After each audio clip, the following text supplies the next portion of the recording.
कि बहुत सारे आप लोगों ने कॉम्पिटिटिव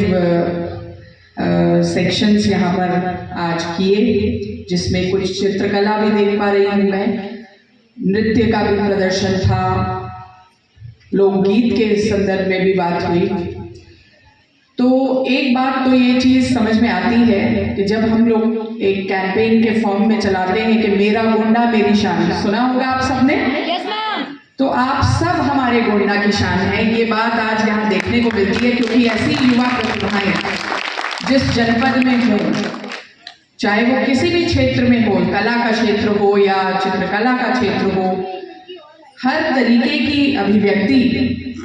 और प्रतिभा जिस तरीके की है उसका एक प्रज्वलित करता हुआ उदाहरण आप लोगों ने आज यहाँ प्रस्तुत किया है। निश्चित तौर पे ये बहुत सराहनीय है। और साथियों, मैं एक और बात यहाँ पे रखना चाहूँगी कि 2047 के लिए जो भारत की परिकल्पना हमारे माननीय प्रधानमंत्री जी कर रहे हैं, आप सबने सुना है आज़ादी का अमृत महोत्सव हम लोगों ने मनाया 75 वर्ष, लेकिन 100 वर्षों पे जो ये अमृतकाल की पूर्ति होगी और 2047 में जो हमारा भारत हम लोग संकल्पित कर रहे हैं, विकसित भारत संकल्पित कर रहे हैं, उस भारत की रीढ़, उस भारत की नींव आप सब जैसी युवा शक्तियों में है। और मैं इस मंच के माध्यम से पुनः इस युवा शक्ति को, उस जज्बे को सलाम करना चाहूँगी जो आज आप लोगों ने यहाँ पर परिलक्षित किया है, आपने उसका उदाहरण यहाँ पर प्रस्तुत किया है। ये बहुत ही कठिन होता है कि हम लोग सुदूर अंचलों से भी इस तरीके की प्रतिभाओं को एकत्रित करें और एक जगह लेकर आएं और उस प्रतिभा को एक मंच दें, एक प्लेटफॉर्म दें। तो ये विभाग की भी बहुत सराहनीय पहल है और लगातार मैं देख रही हूँ कि ये कार्यक्रम तो जनपद स्तरीय है, लेकिन फिर मंडल स्तरीय प्रतियोगिता, यहाँ से जो उभरते हुए जो लोग,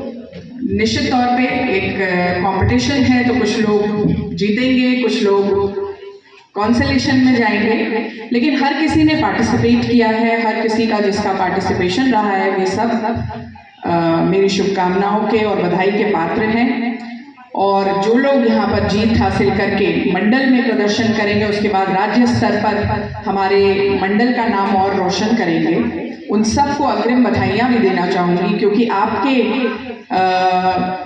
इस तरीके के प्रतिभाशाली व्यक्तित्व जो है उसको निखार करने के लिए ये मंच आपको और मजबूती दे रहा है। और दोस्तों, ये भी बात है कि ये जो हमारा एक्स्ट्रा करिकुलर एक्टिविटी होती है, हमारे व्यक्तित्व के निखार में, हमारे व्यक्तित्व को और मजबूती देने में इसका बहुत ही बड़ा योगदान होता है। जब हम लोग कॉम्पिटिटिव एग्जाम्स लिखते हैं, जैसे IAS का एग्ज़ाम भी, क्योंकि मैं वो एग्ज़ाम लिख कर आई हूँ, तो मैं अपना अनुभव भी आपके साथ में साझा करूँगी। नॉलेज वाला पार्ट है वो 2 भागों में निकल जाता है, आप प्रीलिम्स में और मेंस में अपना नॉलेज का प्रदर्शन कर लेते हैं, लेकिन जो अंतिम कड़ी होती है वो आपके पर्सनालिटी डेवलपमेंट टेस्ट की होती है। और जो इंटरव्यू होता है उसमें आप कितनी परिपक्वता के साथ में, किस अस्तित्व के निखार के साथ में आप अपना इंटरव्यू देते हैं। तो यहाँ ये भी बात मैं रखना चाहूँगी कि बहुत सारे लोग जो अलग अलग तरीके की कॉम्पिटिटिव जो भी प्रतियोगिताएं हुई हैं, उनमें जिस तरीका का पार्टिसिपेशन रहा है, उस पार्टिसिपेशन से आप सब लोगों में, आपकी व्यक्तित्व में या आपकी पर्सनैलिटी एनहांसमेंट में डेफिनेटली इजाफा हुआ है। और आप सब लोग ये मान के चलिए कि जीत और हार तो हर कंपटीशन का एक अंग होता है, लेकिन उसके लिए जो तैयारी होती है, जो एक अनुशासन हम लोग कर अपने जीवन में ढालते हैं, उस अनुशासन से हम बहुत कुछ सीखते भी हैं। और हर एक प्रतियोगिता की जो जर्नी है, उस यात्रा में हम एक मजबूत और ऐसे परिपक्व व्यक्तित्व के साथ में आगे बढ़ते हैं। तो कुछ ना कुछ हम अपने जो हमारा व्यक्तित्व है उसके संवर्धन में भी हासिल करते हैं।